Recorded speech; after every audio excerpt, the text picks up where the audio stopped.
تعرفوا ليش ميسي ما بيعمل ستيب اوفر؟ كثير ناس بفكروا انه بيتجنبوا بس عشان ما يضيع وقت، او ممكن يبطئ حركته شوي بس عشان يعملها، لكن هذا مش السبب الحقيقي، وبصراحة السبب راح يصدمك. ميسي في طفولته كان مهووس بمارادونا، وكان بيقضي ساعات يحاول يعمل مثله ويعمل تغييرات سريعة بأقصى سرعة ممكنة، سواء في اللعب أو التغييرات السريعة في أسرع وقت ممكن. في 2003 برشلونة وقع مع رونالدينيو، واللي أصبح فيما بعد مرشد لميسي. البرازيلي علم ليونيل ميسي حركات خيالية ما حدا بيعملها غيرهم، وهالشي أثر بشكل كبير على لعب ليونيل ميسي.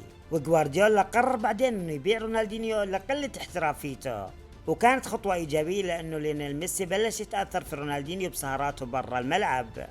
وغوارديولا حول برشلونة وخلى كل لاعبين برشلونة يلعبوا لأجل ليونيل ميسي، وطلب من ميسي انه يقلل الستيب اوفر ويمرر الكرة ليحافظ على الاستحواذ وما يخسر الكرة.